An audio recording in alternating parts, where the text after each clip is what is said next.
I cannot believe it has taken this long, but we are finally doing a Dragula video on this channel.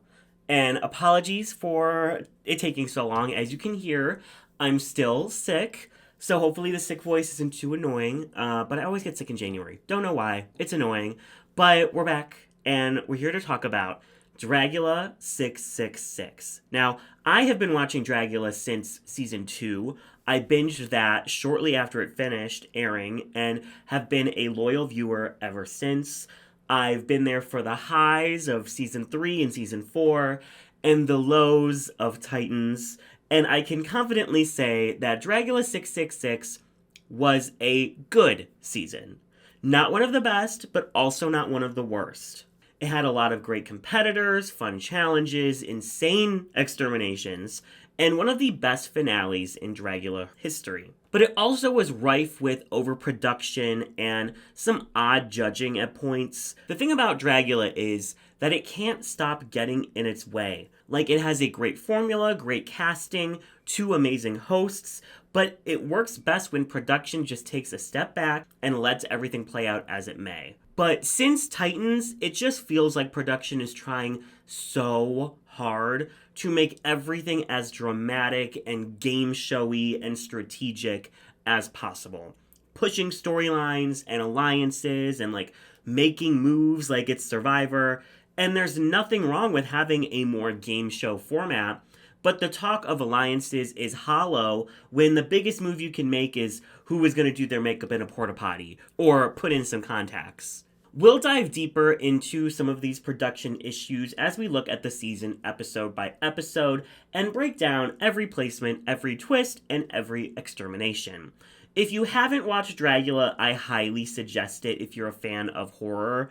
And as a massive horror fan here, it was like Dragula was made personally for me. It brings together my 2 loves, drag and scariness, and throw in some filth, some glamour in there. It's a great show. I highly recommend it. Even though it's not perfect, it's one of my favorite shows regardless, and I'm very happy it exists. Looking at this cast, something I found super interesting that the Boulets mentioned in episode 1 was that everyone on this cast was taken from a list that they had of wildcards from previous seasons' casting. And this means that everyone that was on this season has applied at least once before. Many have said they've auditioned a lot. And I totally see that wildcard energy for most of this cast. Like, Auntie Heroine has a pageant kind of inspiration to her drag that usually don't see on Dragula. Aurora Gosmic is definitely very glamour and a little less horror or filth than you'd expect for a Dragula contestant. Scylla was a bit green, but had a lot of fun ideas and a very feisty personality that is perfect for reality TV. And then Yuri had competed on Drag Race previously, and the last Drag Race contestant that they had on, J. Jolie, didn't do that well in the competition, and it always feels like they want to kind of separate themselves from Drag Race, so it is a risk having a former Rue girl on their show. And then you have Grey Matter, who was a haunt actor. They own a haunted house, and they bring a lot of that energy to their looks. But then there are some contestants that just seem perfect for this show, like Asia Consent, like Pi, like Vivi the Force. But overall, this was an extremely strong cast. Going in, the only monsters that I knew of previously was Yuri, obviously, Yuri Guy from Drag Race Down Under Season 2. Grey Matter, who I'd been following for a while and was a huge fan of. And then Auntie Heroine, who I'd known about for a while. And I think Aurora Gosmic and Severity Stone I definitely heard about, but I wasn't super familiar with. And then everyone else was a brand new face for me. But overall, I was very excited about this cast. You have more horror monsters like Grey and Vivi, more glamour monsters like Aurora and Auntie and Yuri, and then you have more filth monsters like Desiree and Asia, and you have a very camp monster in Pi. The real question mark on this cast for me was the returning monster, Majesty. So Majesty, formerly known as James Majesty, was a monster all the way back on season 2. They did extremely well, making the top 3, winning the most challenges on that season, and being like a major threat to take the crown. but he wasn't very well liked by the cast or by the audience. It was very much like he was putting on a character for TV and wasn't super authentic.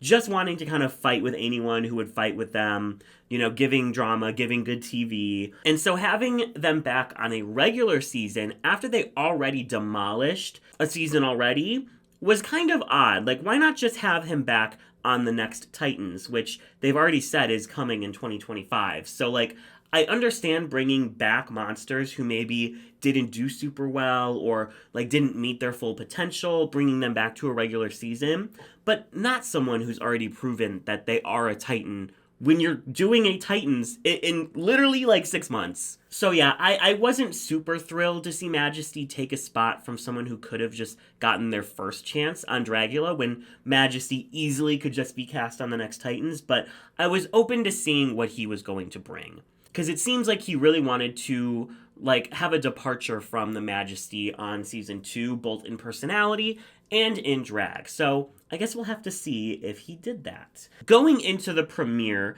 we have the iconic Horror Icons Reimagine challenge, which is one that they do a lot. It's one of my favorite challenges because it's pulling from horror culture, but it immediately gets to show off everyone's style of drag and how they can infuse their drag character into an already established IP. But first, the warriors walk through a haunted house and like a little spooky hallway with haunt actors, and they each get scared before meeting in this kind of theater to meet each other for the first time. We learn about a few pre-existing relationships, specifically the 3 Illinois monsters, Auntie, Scylla, and Aurora. Now, Auntie, I'm going to say like back and forth, Auntie and Auntie, and I don't know why. I've already done that. But Auntie is Scylla's drag mom, and Scylla has beef with Aurora Gosmic. And if there's one thing Dragula is going to do, it is take advantage of previously existing beef and make that a gigantic storyline. So, like, this storyline basically eats up the first 2 episodes while Scylla is there. But, like, luckily she gets cut early, not because I don't like her, but because I just didn't want this to reach the love triangle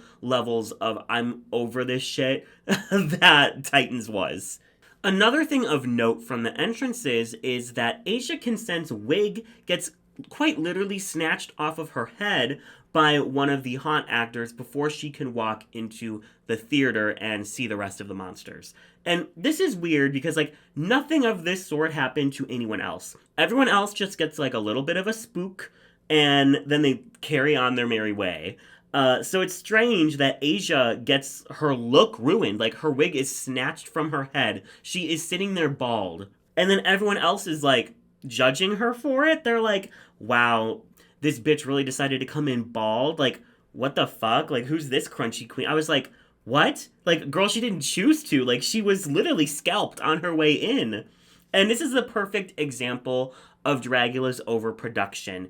It literally makes you as a viewer feel crazy. It's like how they're like, you now have 5 minutes to the floor show, and everyone has like one thing of makeup on, and they do that every single episode, and it's supposed to be like this dramatic, oh, how are they gonna get ready in time? They only have 5 minutes and no one's even close. It's like, girl, like, it's just a bit, but it makes you feel crazy. And with this, it's like, why is this poor girl getting red when she literally got her wig snatched? And then you see she wins this first episode, and it's like, oh, I see what you're doing. We're going to have everyone discredit her and be like, oh, who's this just bald bitch? And then she comes in and storms. And it's like, okay, that was a little bit interesting to watch. Frustrating to watch, even. And there's also this twist at the start of the episode where the monsters have to go through a haunted house, and inside of it is a scroll that will grant immunity for the week to whoever finds it. And of course, Scylla finds it, and this will pay dividends later. So as we get to the first floor show of the season, we get a lot of great looks and a lot of bad looks. So just quickly going through them, Asia Consent did Art the Clown and eviscerated a body during her performance. It was everything. I love the Terrifier movies. And she brought like that art energy down, but also infused Asia into the look perfectly. She loves to do this kind of silhouette with like a cutout in the center where her boobs are just like completely out and her stomach is out, and sometimes her coochie's out too, and that's fine. But this was a really great way to show off her like classic silhouette right off the bat. Auntie Heroine did Audrey 2 from Little Shop, and it was so glamorous and beautiful and polished, which is definitely her drag, but also very easily recognizable, and the little plant pussy added that Dragula flair. Aurora Gosmic's Mummy, I had no clue what it was until she like revealed the bodysuit part of it. It was definitely a letdown and far too clean and glamour for being like a mummy. Like, if you want to do glamour for this channel, there's so many, like, inspirations you could pull from. This was not the one to choose. Desiree's Five Nights at Freddy's look I thought was so cool. I loved the working drill bit, the scale, but when she took the mask off, I didn't like it as much. Grey Matter's Leatherface was maybe a little hard to tell what it was. I thought it might be giving like Saw, like they were just like a saw trap or something for a second, and then when I noticed like the stitched together skin skirt, I was like, okay, got it. But it's horrifying and it's very gray. Also, it's kind of giving, like, I feel like their makeup in general sometimes just gives me the family from Wrong Turn. Jaharia's Creature from the Black Lagoon was cute, it was well done, but I didn't like the color palette, and it wasn't super recognizable from the jump. Majesty's Dracula I thought was so cool. The nudity, the makeup, the props, getting blood sprayed on them through a tube at the end of the performance, it was very disturbing. Pie's Beetlejuice Sandworm was exceptionally done.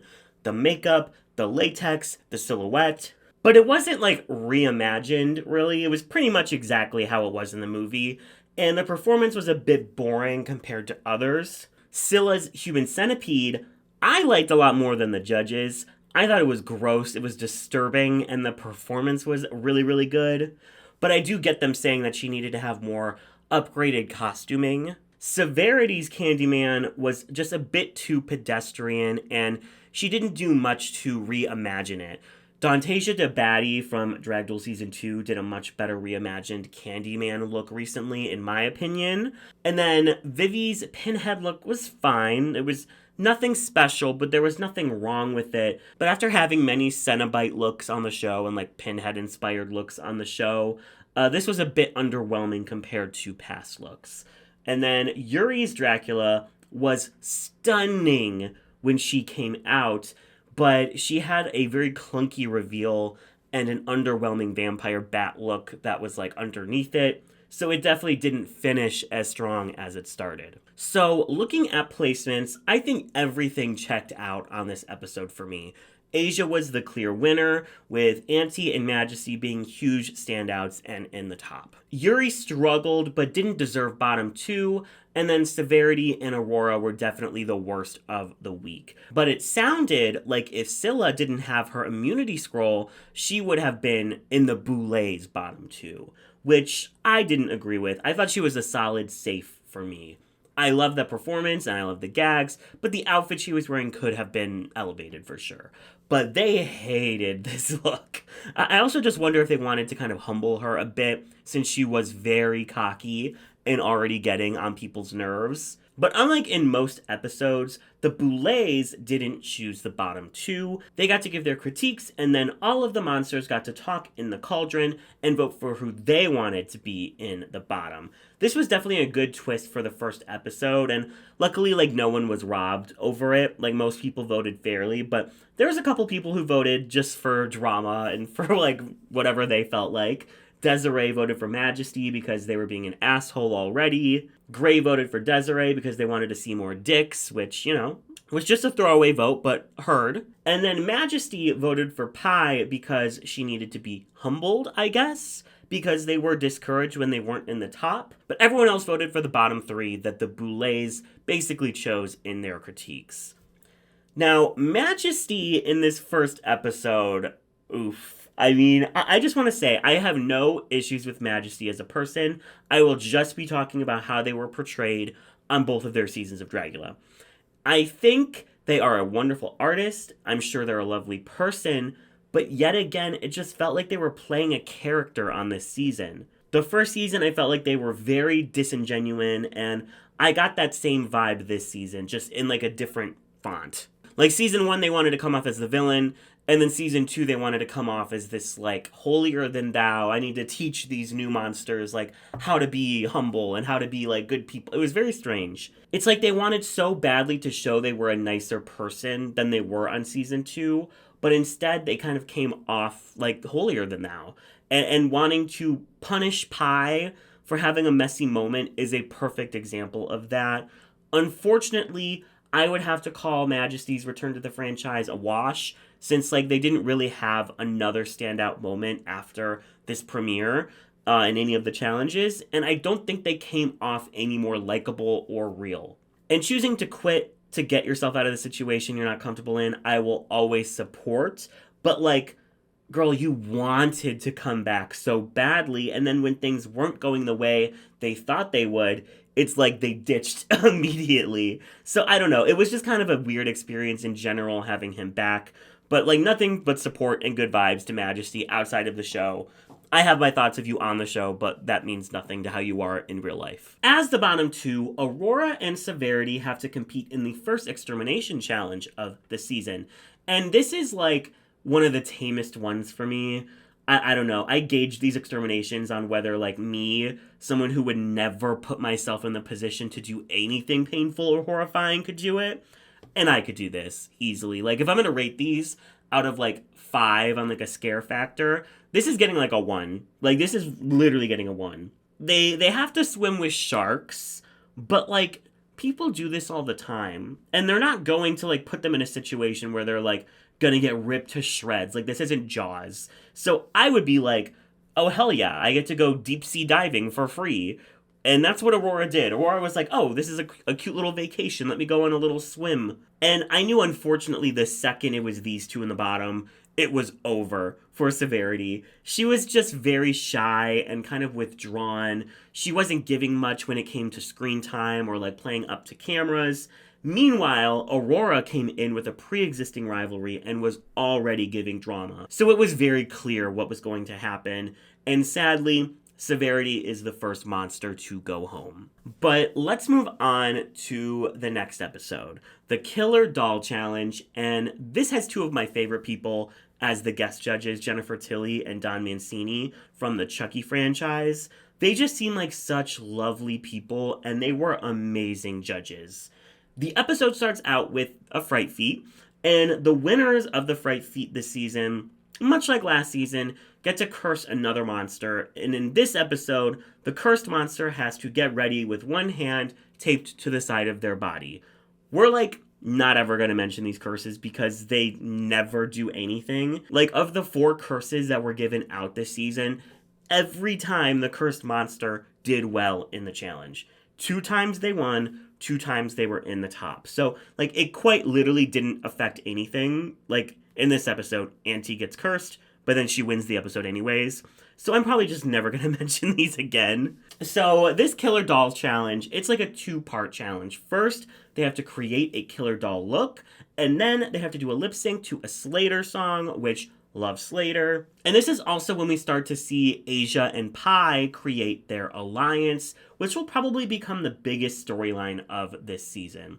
That was probably the biggest complaint with the season as well, which is the edit focusing so hard on strategy and alliances and playing the game, but beyond talking about it, no strategy ever really was implemented outside of the curses, which, like I said, changed nothing. I get the show wanting to go in a more reality TV direction and include more drama and backstabbing, sure, get it.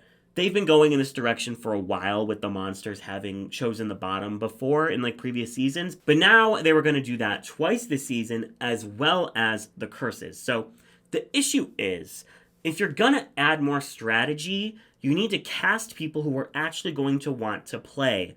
And every strategic decision that was made this season was made fairly. No big moves were made. Sure, they were talked about, never actually followed through.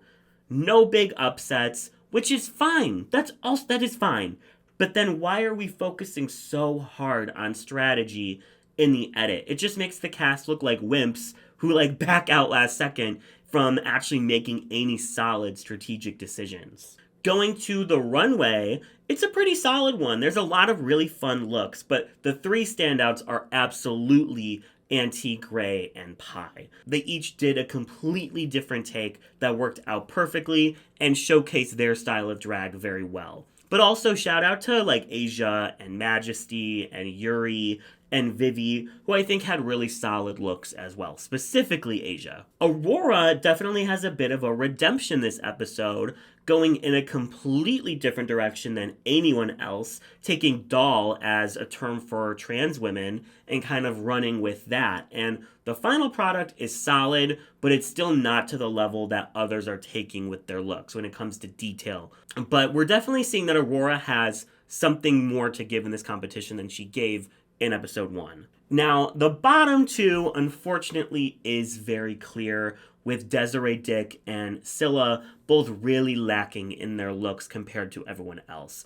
Desiree was definitely going in the right direction, but as we'll see again the following episode, she just has like 100 ideas at once and does not know how to edit down her concepts into something more palatable and easy to understand and comprehend while you're looking at it. And then Scylla's look wasn't giving doll, like, literally at all. It's giving, like, crazed pageant ghost girl.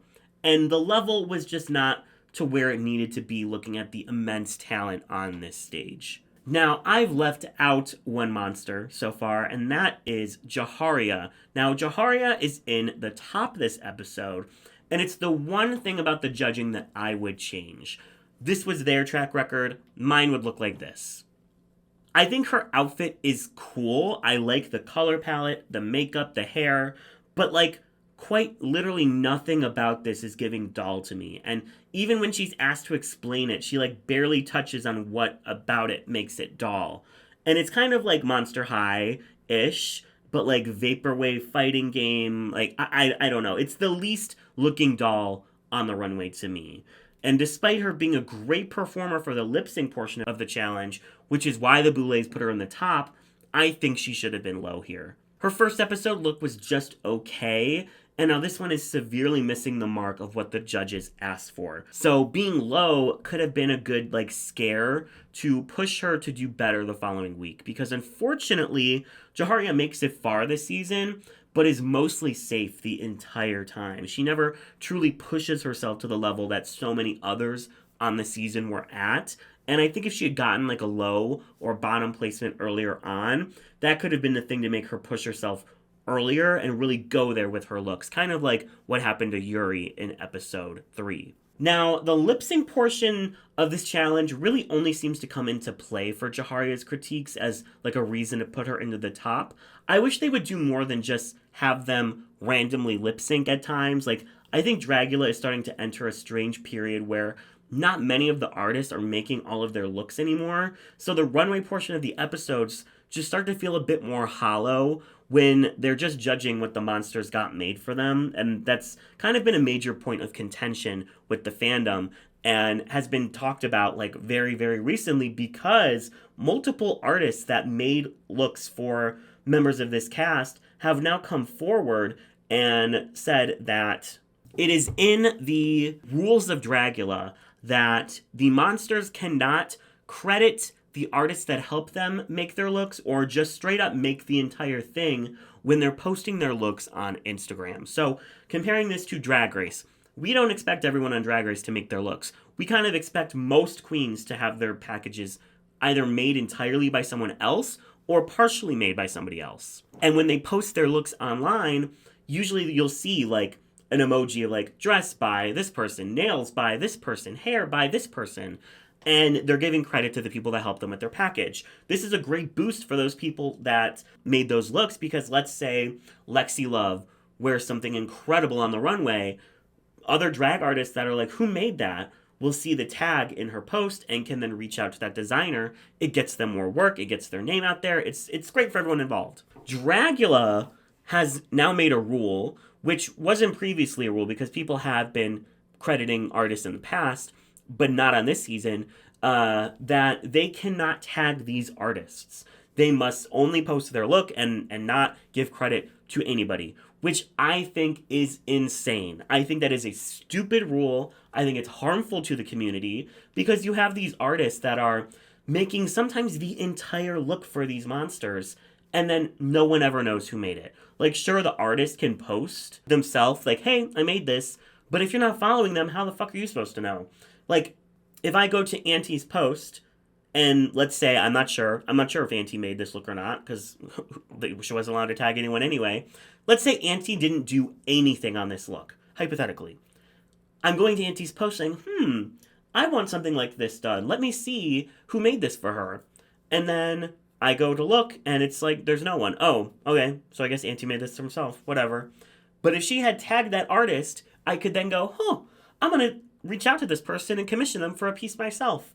So it's just, like, really kind of fucked up. And I think that Dragula is going in a direction where the caliber of what is expected is so much higher that the monsters, there's no way they could make their entire packages themselves. There's just no way. Which is fine, so then let them tag the artists that help them. Like, it just seems like a very no-brainer thing. And it's something that's kind of a concern for a lot of Dragula viewers, myself included, when this show is just about looks. This is not Drag Race where they're doing comedy, they're doing girl groups, they're doing roasts, they're doing commercials, they're doing skits, they're doing all kinds of stuff. But on Dragula, it is only looks. It is a runway competition that sometimes they'll have them perform a lip sync or a little dance. And I will say this season did implement new things like the musical, but it's still mostly, like 95%, they're just being judged on their looks. So if they're not making their looks, then they're just being judged on who has the most money to pay the designers, which is just kind of not what Dragula is about. You know what I mean? Like, when it started, like, they were making their shit, and they would show them making their shit in the cauldron, in the workroom. But as the caliber has gotten bigger and bigger, it just becomes less realistic for them to be able to make everything. So my hope for this show is that you cast more monsters that make their own stuff, give them more time to make their stuff, and make it like Project Runway. Make it like Face Off, where we're watching the creation process happen. I would much rather see them making their stuff than a fake storyline about a strategy or about an alliance. Like, cut the entire Asia and Pi alliance storyline and show me them making shit in the workroom. And make it a rule that they actually have to make it themselves, or with the help of others, but they have to make it there. I think that is where Dragula should be headed, and instead we are going in the complete opposite direction, where it really is just going to become who's the richest person on the cast, who has the most connections, who has the most friends that can make stuff for them. So that was like a really long tangent, but that's kind of like where we're at with the show, and it's kind of in a weird spot. So that's just my 2 cents, but let me know what you think in the comments about that whole topic. I would love to get more opinions on that. So in the end, Auntie Heroine wins the challenge, and Desiree, Dick, and Scylla are in the extermination challenge. And, like, this extermination, if I'm giving the sharks a 1, maybe a 2, this gets a 5. Hell no, I will not be getting pierced with massive needles. I hate pain. I could barely handle getting a tattoo. Like, I almost tapped out. I just had to get blood drawn when I was at the hospital. I had needles all in me, and I was miserable. I hated it. I would simply quit. Like, I would pull a Valencia ! I'd say, nope, this has been a lovely time, but you will not be piercing me with giant fucking needles. So in the end, Scylla goes home, and that makes sense. I mean, she came off as like a great pot stirrer for drama, but I don't think that her drag was at the level of everyone else's. I think she needed like 1 or 2 more years to really be at the standard that Dragula has set recently. And then we move into maybe my favorite challenge of the season, the Holiday of Horror Challenge. I love holiday-themed horror movies. Terrifier 3, Thanksgiving, Black Christmas, Silent Night, Deadly Night. Like, this challenge concept of making filth looks, specifically this is a filth challenge, inspired by different holidays, is iconic. I'm just sad that no one chose Arbor Day and made a look inspired by Treevenge. But that's just me. I really want to talk about all of these looks. So let's get into it. Starting off with Asia Consent, she does a Mother's Day look, and I still don't fully know what all of this is supposed to be. Like, is it supposed to be diapers? There's a lot of stuff going on, but it's creepy and it is a filthy performance. She gives herself a C-section, pulls out a baby that has her makeup on it. She shoves a diaper in her face. I will say, I did not get Mother's Day until critiques. I was like, this is really cool, but I have no idea what this is supposed to be. So loved the look, but it was definitely not an immediate, like, oh, this is Mother's Day. She's doing like a mother, like evil mother look. But now that I see like the Joan Crawford, like Mommy Dearest, it's like I see it now. But when it first came out, could not tell you what it was. Auntie Heroine does Halloween, and this is fine. For a filth look, it's okay. It definitely is not to the level of other people on this runway or what Auntie has already given. It wasn't the most original thing in the world, and there was definitely some really original concepts on this runway. Aurora does like New Year, and she does the like baby New Year's. Unfortunately, Pie does a look like this as well, and Pie's is just like way more on the nose and elevated. But I will say, this was filth. Like, she's like drinking this gross shit. Like, it's gross. She has like a shitty diet. This was very filthy. The look is good. It's just that there was another look on the runway that was the same but better. Desiree Dick, also the amount of dicks and boobs and everything that I had to like blur through some of these photos, like I had to go through carefully and make sure that no genitalia passed through my like inspection so that YouTube didn't demonetize me, and who knows, they still could. She's doing Thanksgiving, she's doing like a pilgrim, but she has a chicken. It was just very unfocused. The look was very basic. The hair is crazy. This is probably the worst of the week in my opinion. Then we have Gray doing Easter, and they're doing this like demented, almost like Five Nights at Freddy's like Easter bunny with a very phallic carrot that they do things to. It was very filthy, very scary, very Gray. I loved this. Jaharia does birthdays, and I love this look. I love this look, but there is nothing filthy about this. She like death drops onto a cake. And that's supposed to be filthy. Like, girl, we've seen people drink mop water. Like, this is nothing. So I think that the look is fun. No filth to be had. Then we have Majesty, who's doing 4th of July. I like the stilts, but this is just, like, very basic. Like, it doesn't look expensive. The filth part is that he pisses on the flag, which is definitely, like, I get the filth there. But the look is just not... It's just not up to snuff, especially for Majesty. Pie, like I said, does the baby New Year, and this one is just, it's so disturbing. It was filthy, it was creepy, I was very unnerved. It's giving like Rugrats. Like, it's giving that kind of like Rugrats vibe. It was really good. Vivi does 4th of July and has these like innards on the grill. There's like the anarchy symbol, like she's a pig. I loved this. It's very drag, but it's also, I get that where the filth is coming in. It was really good. And she performed it, like, incredibly. And then lastly, we have Yuri, who is, initially was like, oh, it's Easter, she's a bunny. And then I was like, no, wait, she's a teddy bear. It's Valentine's Day, obviously. And the filth is that she kind of has this, like, very somewhat vaginal looking hole in her, like, chocolate box. And she's, like, pulling shit out of it.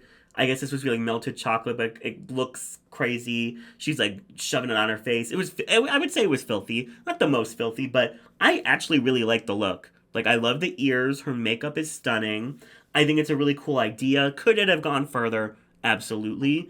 And I think she could have performed it better. It was a pretty low-key performance. So I love the filth challenges. Like, yes, sometimes I have to look away, but like I'm like cackling and like living the entire time.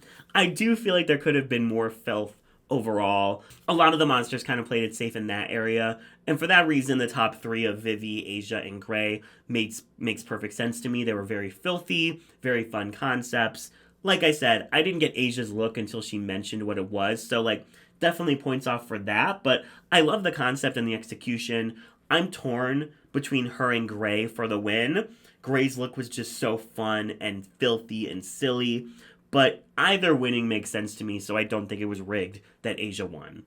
The Riggory here, I think, really has to do with Majesty being safe, but I think the show wanted to get the bang for their buck on having them back, so them going home early would not have been on the table. So I get wanting to protect them a bit, but this episode in particular, it just felt insane that they weren't in the bottom. I give major credit to like Drag Race for putting Eureka in the bottom in like episode 2 of season 10. It was super early to put your returning queen in the bottom, but she deserved it and she earned her spot to stay.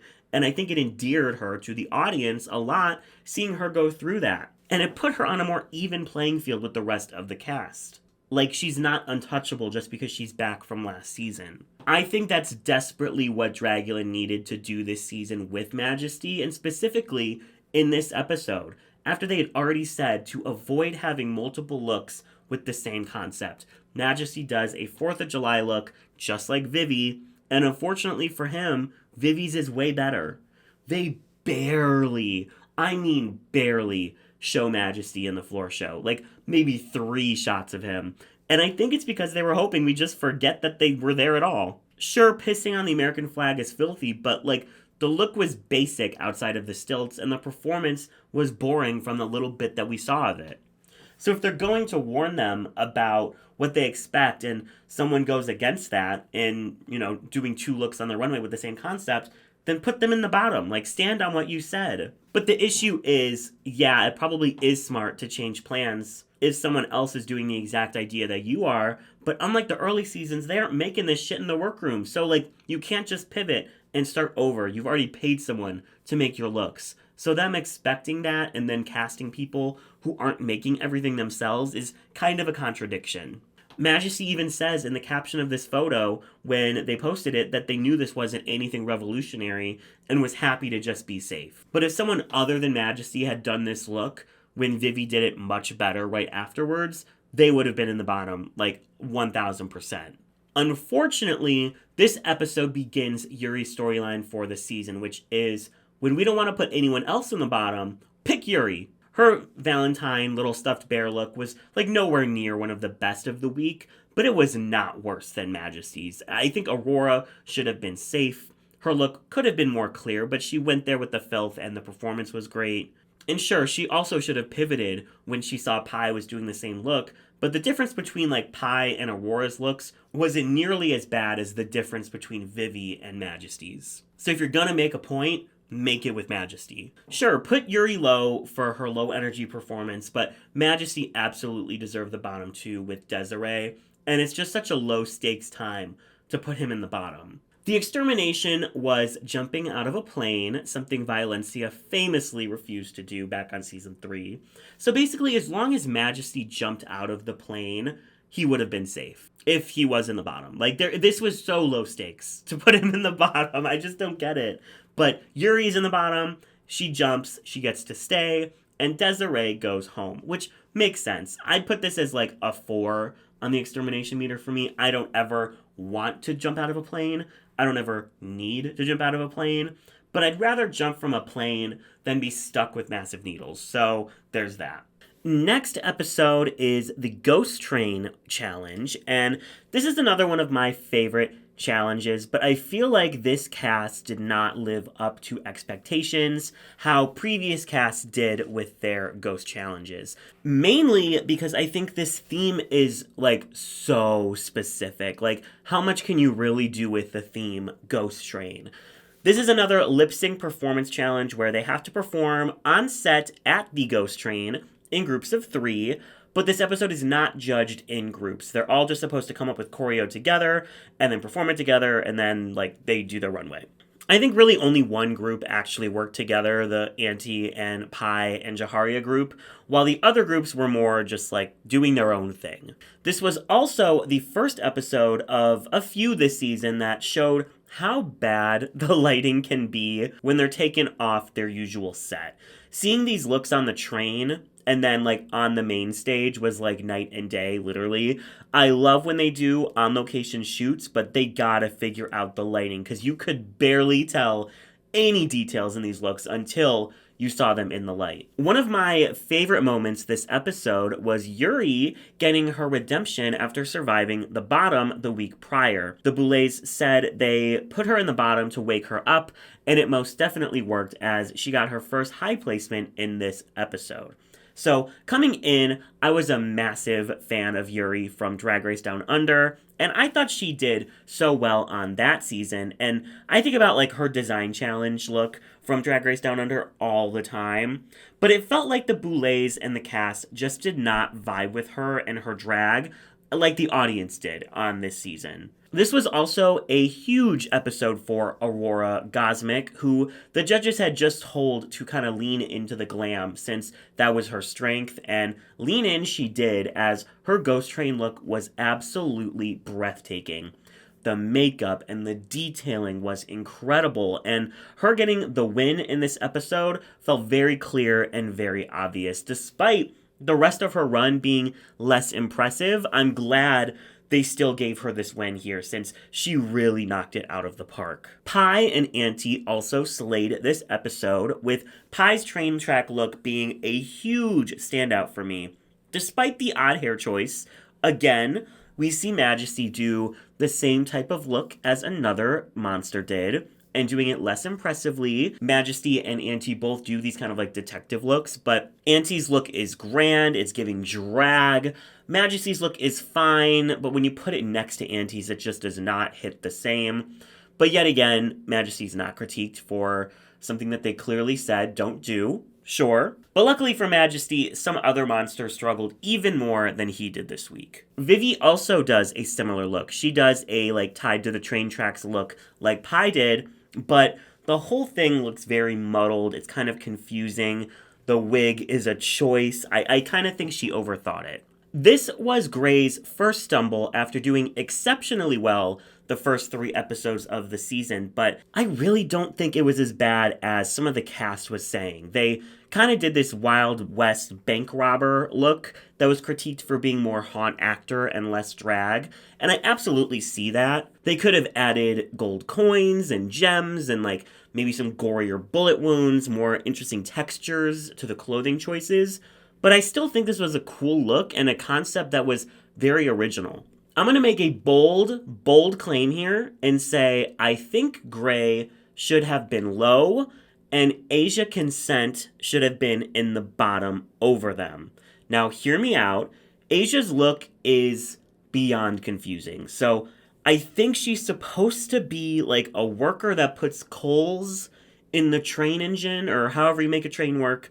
I'm not a damn mechanic. The blue flames is something that you see on a train, which I only know because I Googled it because I didn't want to sound dumb. But I'm sorry, blue flames is such a specific detail that most people would not know, and it kind of just looks like random fabric details. Like, it's not super giving flames, but like, why is she naked? Why does she have like extremely modern hair? Why is her face blue and white, but her body is not? Like, there are so many things about this look I think that contrast each other, like far too much. And I had to, like, actually, like, research trains in order to make sure that it fit the category. Just by looking at her, like, I did not get train or ghost train or see how what she's wearing fits in. And I am a huge Asia Consent fan, but I truly feel like this was her one big miss of the season, and she was spared from the bottom, or even just from the low position, because if the Boulets even asked her to explain the look, like on the main stage, if she wasn't safe, the entire concept would fall apart. And this is one of the moments where I was just like, yeah, Asia's gonna win this season. Like, first it was like the snatched wig in the premiere, then it was winning episode 3 when like that wasn't a guarantee, and the nail in the coffin was her being safe for this challenge. Like, not even low. Like, I get it if you feel Gray absolutely deserves the bottom 2, but Asia safe? I was stunned. So instead, we get Gray and Vivi in the bottom, and they have to, I'm sorry, let me read this correctly, hold onto an electrical fence, basically. Like, this is crazy. They're basically just getting zapped, and they have to hold on to this Tesla coil, I think is what it's called, for as long as they can, and whoever lets go first is exterminated. That's crazy. Oh god, no, this is a 5.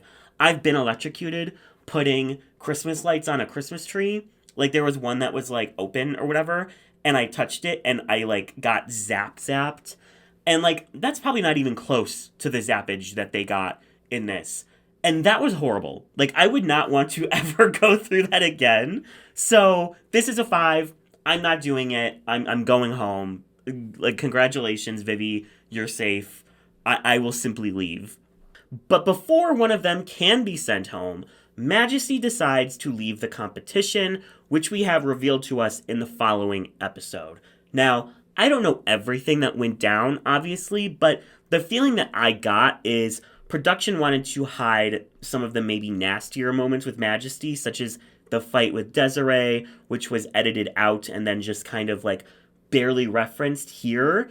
And instead, we see more of the reason Majesty left is because people didn't think they changed, and part of that being, like, Auntie calling them a narcissist.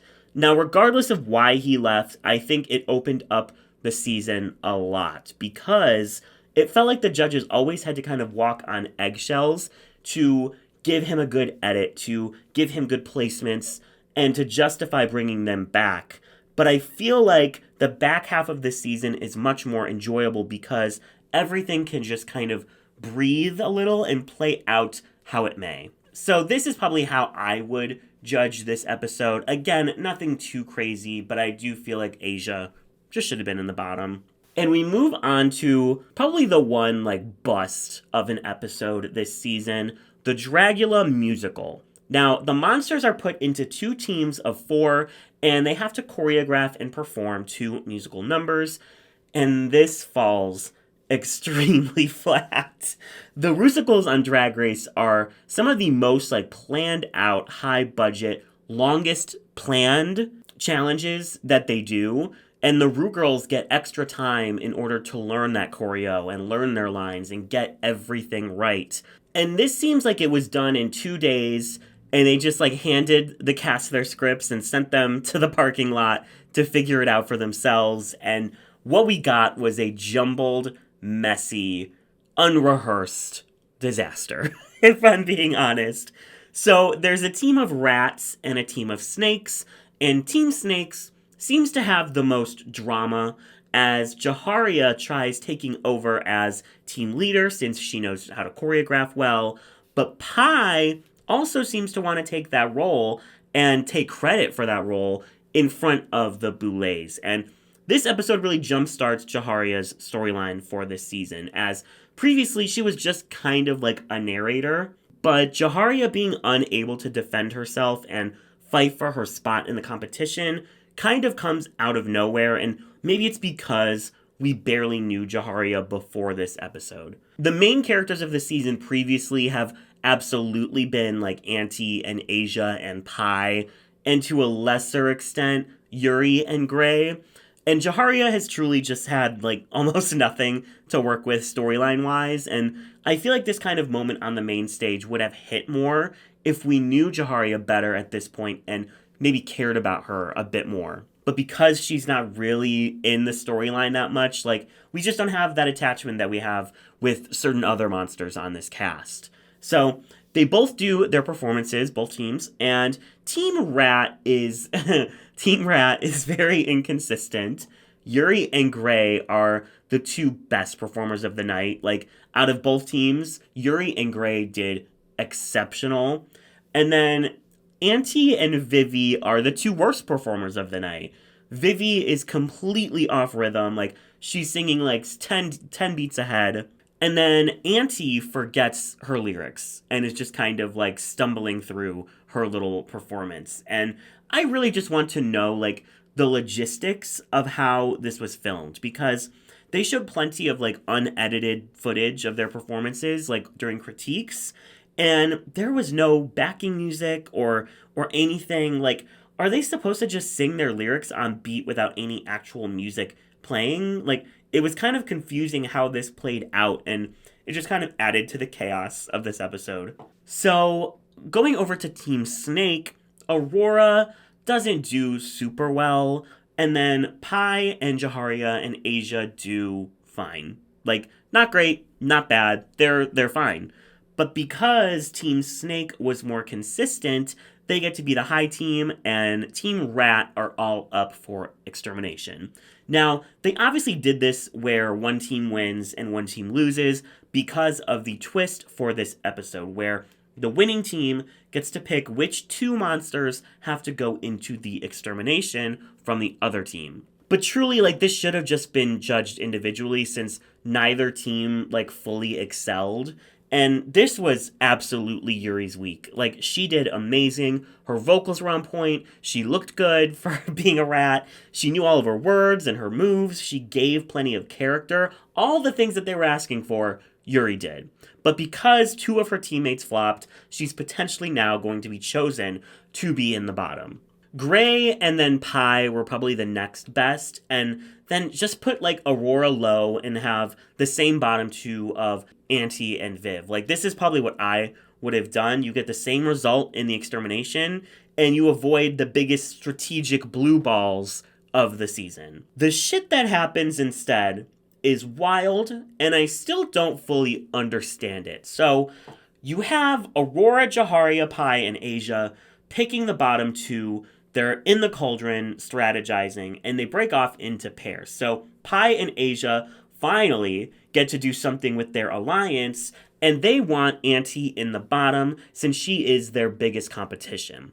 Then Aurora and Jaharia think that Gray is the biggest competition, and they want them in the bottom. So they come together and decide to stick together and both get what they want and vote for Gray and Auntie, ensuring that a threat goes home. Sounds great. Great strategy. That's going to be an iconic moment. Cool. But then when it comes time to vote, they choose Auntie and Vivi. Which, like, yes, Asia and Pi got what they want, but Auntie would have been in the bottom no matter if the Boulets decided or if the monsters decided the bottom. So getting Gray in that bottom would have been an iconic moment, an iconic move. And despite how much I adore Gray, like, it would have been iconic. You would have freed up a top 3 spot. Like, it would have been a moment. But we're given no context to why they chickened out of doing that move. It literally goes from them set on this plan in the cauldron to them backing out on the main stage, and like one confessional is shown of Aurora being like, yeah, I just couldn't do it. So in response to this, a lot of people speculated that production stepped in and told them they couldn't vote for both Gray and Auntie. And I like low-key find this hard to believe. Like, if production is giving them the power to make a move and take out a threat if they want, I have a hard time believing at the last second they would pull the plug on it. Like, especially since the entire season production is pushing that this is a strategic game and making moves is how you win. Like, I genuinely do think that between the cameras cutting in the cauldron and getting to the main stage, a few of them just got cold feet. But I feel like they absolutely could have portrayed this better on the show because it is insane whiplash. So what could have been an iconic moment becomes a very expected, boring outcome. Auntie and Vivi have to lip sync for their lives to a song by Dolly, and Auntie is giving it everything. And Vivi is okay. She's kind of forgettable. So Vivi goes home and Auntie stays in. This is getting a 0 on the scare meter. Like, obviously I would do this. Like, I'm assuming they made it a lip sync so that we could have seen two front runners like fighting to stay, and like that performance would have been like a huge moment, but that didn't happen. And so yeah, this episode is a massive flop, from the challenge to the twist to the lip sync, but luckily the next few episodes are bangers and they make up for it pretty quick. So now we are at the top 7, and it is the Monochrome Monsters Challenge. I adored this concept. I adored this execution. Basically, they just have to make a black and white monster and its backstory for a black and white movie that will be then edited, sort of, kind of, on the floor show. This is Gray's big moment, and they finally get their first win. They've been basically killing the entire competition, so much so that people were strategizing against them just an episode prior. Gray had kind of been discredited a bit at moments for just being a haunt performer and not having enough drag elements to their drag, but I always highly disagreed. I think that they lean very horror, but just like how someone like Aurora leans very glamour, I still think they like deserve a spot on the show and they fit the mold of this show. So they go above and beyond in this episode. They create a look with this like optical illusion wings that's actually their arms, and it's this massive scale. It's easily the coolest look on the runway, and this is one of my favorite looks of the season. And much like with Auntie in the Killer Dolls challenge, this was just an immediate home run and an easy win for Gray. Auntie and Asia also kill it in this episode. Something about Auntie's look is like very disturbing to me, like the teeth and the like arm things, like the way she performed it. I was genuinely horrified by this look. So amazing work by Auntie. And then Asia's look felt like a huge departure for her, which was perfect timing because I was like just starting to want something new from her, and this look was exactly that. The bottom two this episode was also very clear, as Jaharia's look was like almost giving like brown and purple rather than black and white. And the vampire bat, it's just like, it didn't have enough perspective, it didn't have enough originality, and at this point in the competition, that's what you need. And then Aurora's creature had like a cool mask and like some cool props, but the bodysuit and the shoes were just so wrong. Sorry, lack of shoe. Fabric wrapped around her feet. So that leaves Pi and Yuri in the middle. Yuri had an outfit malfunction when she kind of tore her original garment getting into it and had to like improvise this new bottom half of her look. But what she delivered, I still think was grand, and it doesn't look like it wasn't the original concept. Like, the makeup and the details were impeccable, and I thought it was a really original kind of look. Pi's look was also original, I will give it that. It's like a Squishmallow gone evil, and I like both looks. I actually think they both could have just been safe, but they chose Pi to be safe and put Yuri in the bottom three, saying that there wasn't enough details in the outfit. And I found this very confusing because that was my main critique for Pi's look. It was a cool concept, but it was just very simple. It was a mask and a bodysuit. And then Yuri had incredible makeup. She had a cowl piece. She had details on her waist. She had these cool gloves. Like, there felt like there was a lot more going on in Yuri's look than with Pi's. And I felt like Yuri took better advantage of the black and white part of the challenge, with the contrast being very stark and striking between the white face and then the black outfit. While Pi's look was like almost completely black with just some gray and white on the hands and then the white details on the face. Like, I really think that they just needed someone to be low and threw Yuri there, because I very much disagree with this low placement, and like I have with many of her other lower placements thus far. But like I said, Jaharia and Aurora, they're in the bottom, makes total sense, and they have probably the worst extermination challenge of this season, and there's already been some doozies. Not only are they like tightly vacuum sealed to the wall, horrifying, but then they're electrocuted. Like, what is with everyone getting electrocuted this season? Like, when in doubt, zap these bitches. Yeah, this is a 5. I'm not doing it. Claustrophobia and pain. It is a no for me, Chief. Absolutely not. Aurora goes home. Makes sense. I think she destroyed the ghost ship challenge. But other than that, I felt like she was kind of having a harder time getting her drag to fit what was asked of them in the challenges. So that means we are at our top 6, and it is the Dungeons and Drag Queens challenge. I love this challenge. I love the way they did it this season, with each of them getting a different class and a character and having to battle.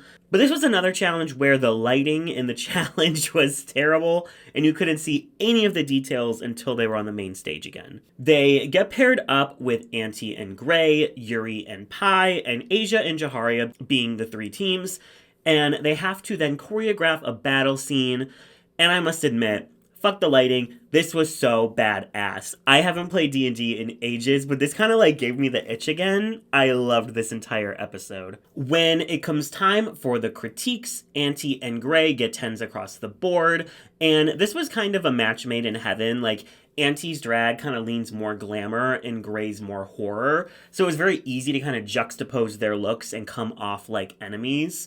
There are so many amazing details in their looks, with all the skulls hidden through Gray's goblin and all the greenery in Auntie's troll. And they were very clearly a troll and a goblin, so it was a slam dunk, and they each get a win, which makes absolute sense to me. The middle of the road group is Yuri and Pi, and I actually think they both did amazing, just not as strong as Gray and Auntie did. Pi's Orc Warrior was spot on. It was so easy to see the inspiration, and it was just super well done. It just lacked maybe a few of the smaller details that like Gray and Auntie's looks had.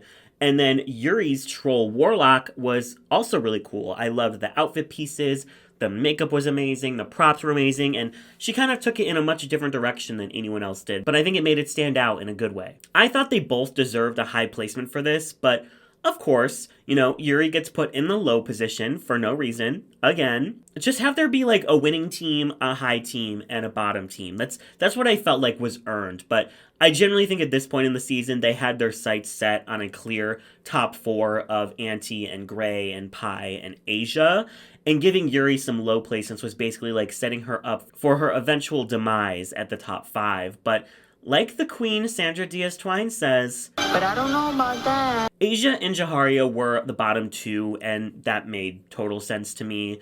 Asia's tiefling was fine, but it looked a bit more costumey than some of the other looks, and she did not look confident during the performance aspect of the challenge. Like, she did not know what she was doing with that bow and arrow. And then Jaharia's goblin wizard was just very bare bones. Like, the previous week for her, it just lacked any perspective or uniqueness. So they are then put into the extermination, and it is the famous tattoo challenge. And I would love to do this. I know I said earlier that I almost like tapped out of getting a tattoo, but I got it in what the tattoo artist said when I was done, one of the worst places to get a tattoo, but he didn't want to tell me that and scare me until it was over. So a little bit regretting that, but also like maybe that just means the rest of the tattoos I get will be like so easy compared to the first one. But like in this, like give me the most horrific, insane tattoo ever, and it'll be a story that I can carry with me until I die. Like, I would love this. And Asia especially was enthusiastic and sends home Jaharia, which just seemed like a no-brainer when you look at their track records and storylines for the season.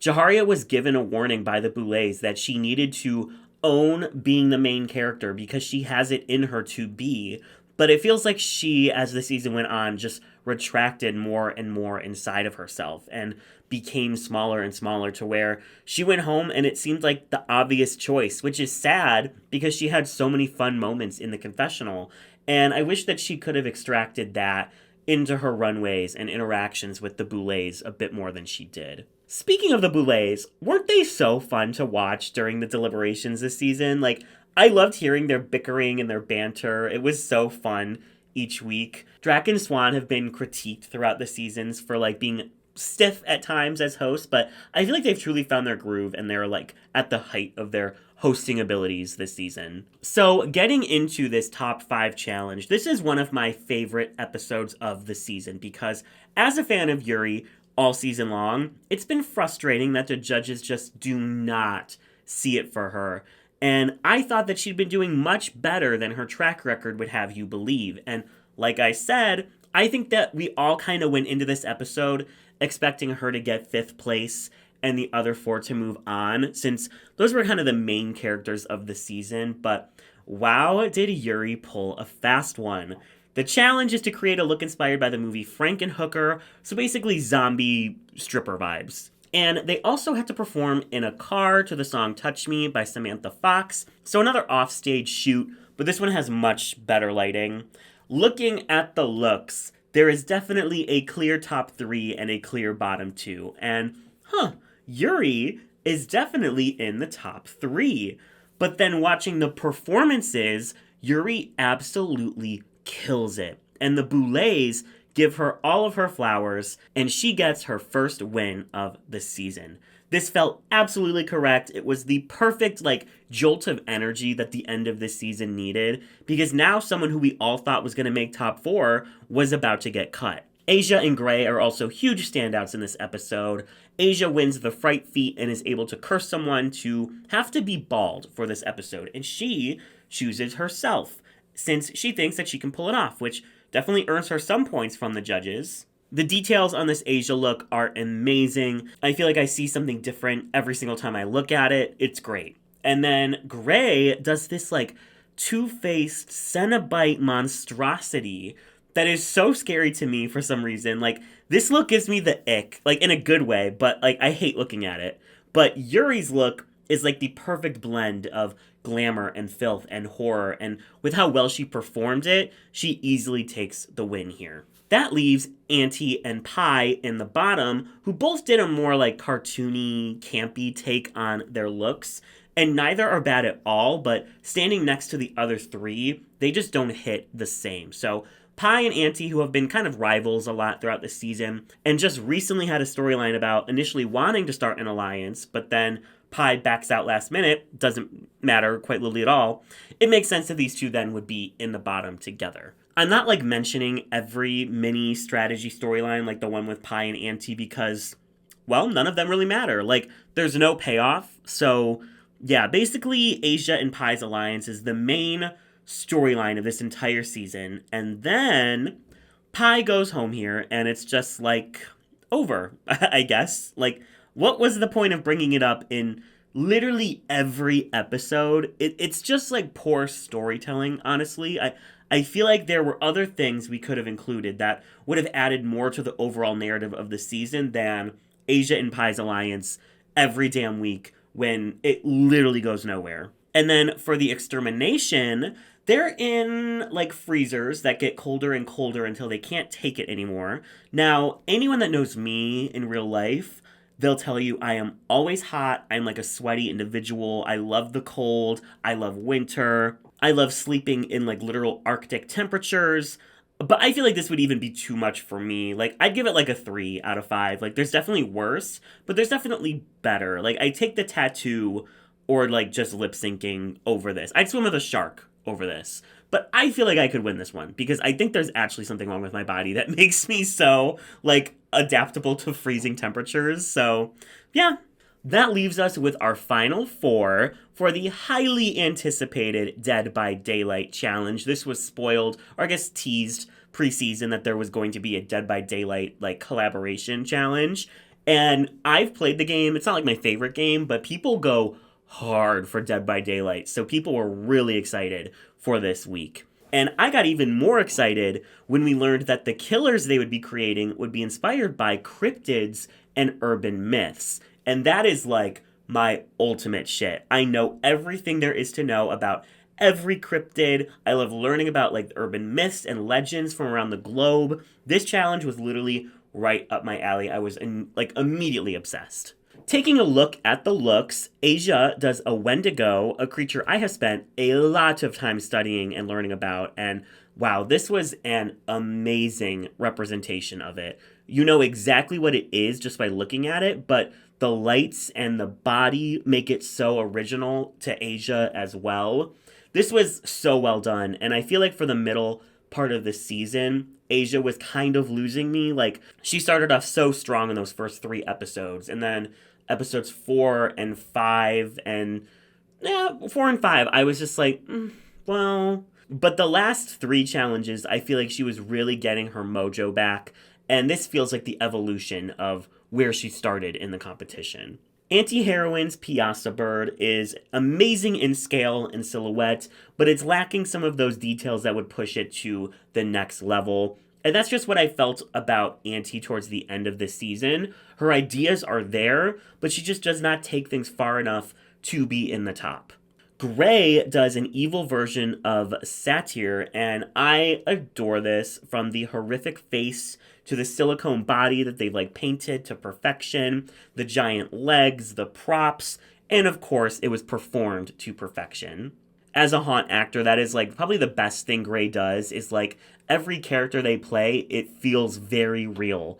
And it feels like they almost become that creature. So this was one of my favorite Gray looks. And then Yuri does a mud mermaid, and I absolutely love this. This is probably the scariest Yuri looked all season. I love the silhouette. I love the performance. This was yet another killer episode for Yuri. Unfortunately, it would be her last.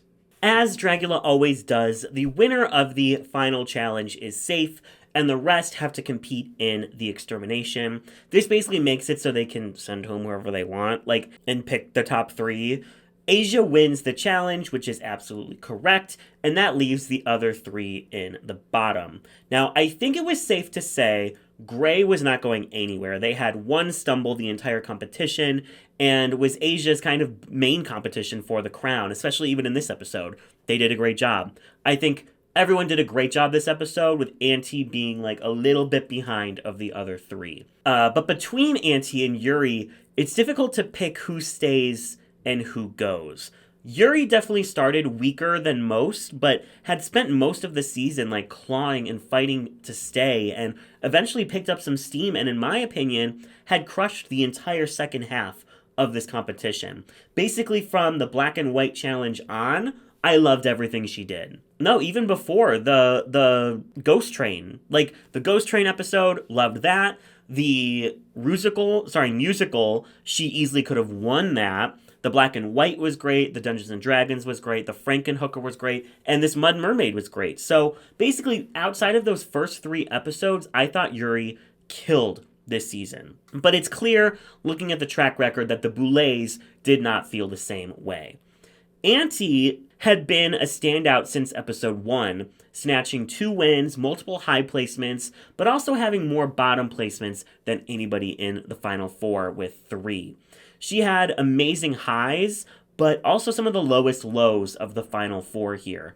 And while Yuri had a heroic storyline and somewhat of an underdog storyline all season, Auntie's edit had always kind of jumped between hero and villain, depending on the episode. It was clear the editors wanted us to side with Auntie whenever she was being catty, but it was also hard to say she didn't take it maybe a little too far on multiple occasions throughout the season. So while my heart was telling me I wanted Yuri in the finale, I knew it was very unlikely. Auntie just had a much higher high, and the Boulets loved her. So in the final extermination, which is basically Dead by Daylight in IRL, Yuri gets the least amount of points and is sent home in the best extermination ever with a fake out ending. They're like, oh my gosh, we're not going to kill you, go home. And then when she's on her way home, she dies in a plane explosion. And this kind of just felt like the producers knew Yuri was going to be a huge fan favorite and wanted to kind of play along with that in her extermination. But yeah, I absolutely adore Yuri. I would love to see her back. I am a huge fan. That leaves us with our final 3, and honestly, no shade. It was a very obvious final 3 from basically the jump. The only people who could have challenged this was Majesty because of his legacy, and Pi because of the quality of drag that she'd brought to the competition. But with both of them out at the final 4, it was very clear what was going to happen. It was also clear how this finale was probably going to end, much like how I clocked Neo as the winner back in episode 1 of season 5. I had clocked Asia as the winner of season 6 in episode 1 as well. And it's not their fault that they have such like winner energy, but I also think the edit and production choices of both of those seasons made it pretty obvious who they wanted to crown as well. So as with every Dragula finale, they had to serve 3 looks, 1 horror, 1 filth, and 1 glamour. And let's just take a look at these real quick and assess how each did. So in the filth, we have Asia does like a shit look and was like eating out of the toilet. It was good. It was definitely something we've seen before. Like, I'm a little bit over the shit looks, if I'm being honest. Like, when you think filth, one of the first things you're going to think of is like, oh, I should play in shit. And many, many monsters have done it, and many will probably do it after. So it was like a little tired, but it was really well done. Auntie does this, like, she comes out in this, like, pageant look and then eats a bunch of food and, like, throws the food on herself and like gags on the food. It was fine. And then Gray has my favorite because they're like this cow monster, and I mean, there's shit in this one too, but they cut some of this look because if you watch the floor show, there's no shit on Gray at all.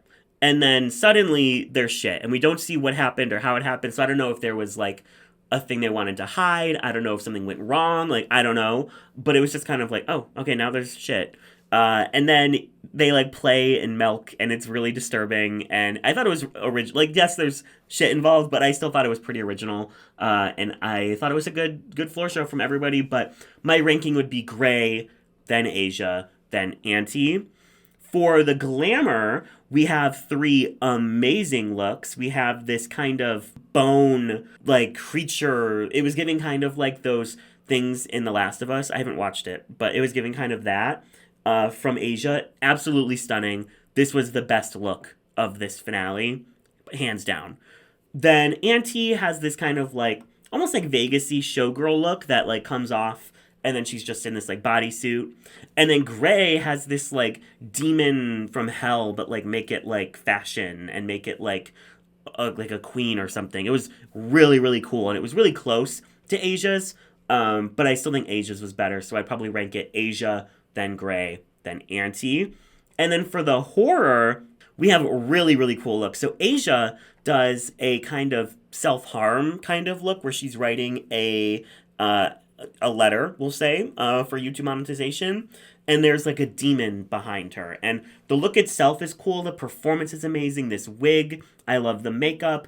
The thing that kind of took me out of it was the prop demon behind her was like very clearly like a party store thing that she just like put on. And it looked very cheap compared to the very expensive look that she was wearing. But it was still a genius idea. Auntie does a Mars Attacks look.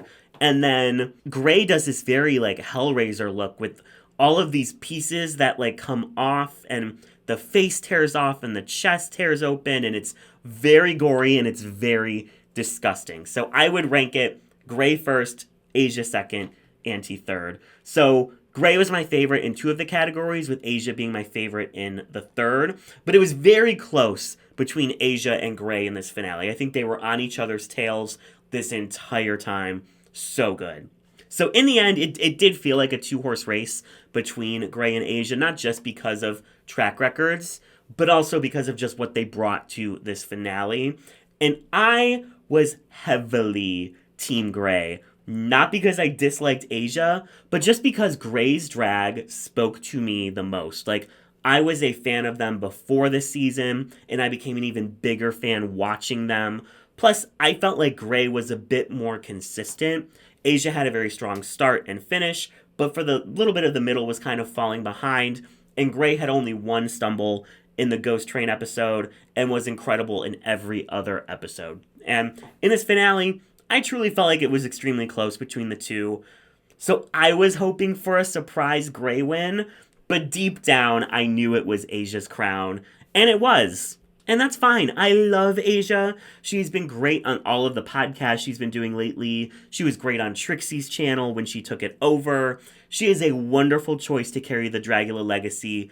And hey, that just means we can get more Gray on Titans too, so I'm cool with that. In the end, this season was kind of a mixed bag. The drag was great. The challenges were mostly great. The cast was very endearing. But production tampering and the weird edit, so heavily focusing on strategy and kind of phonily so, just made the season a bit of a slog at points. And I'm sure it would be even worse in a rewatch knowing that none of these things that they're focusing on amount to anything. At the end of the day, all the strategy stuff just felt so, like I said, phony. And so many of the monsters like Vivi and Yuri and Jaharia, who didn't get involved in any of it, felt like they were barely in the edit at times. Yeah, you're probably like, Vivi? Who's that? You barely talked about her. Yeah, the show literally never cared. Like, they never showed Vivi, almost ever. I hope next season they try and recapture that, like, genuine spark that made the early seasons so special. They don't need to be overproduced like Drag Race. Like, take all that time the edit focused on strategy and instead show us the monsters making their looks and the process of it. And let them tag their designers and sewers. Oh my god. But that is all for the coverage of Dragula Season 6. If you haven't watched the show and you just watched this video, I still recommend. My favorite season is Season 4, followed by Season 3, then followed by Season 2. Those are probably my top 3 seasons, but even 5 and 6 I think are also fantastic seasons. And we will get back to Drag Race content very soon. I'm going to have another video up on Tuesday about Season 17. And then I'm just going to say fuck it. We're going to do 2 videos that have been requested a lot. And I've been hesitant to do them because there was just such a negativity in the air around the time that I should have done these videos. But, you know, time has passed.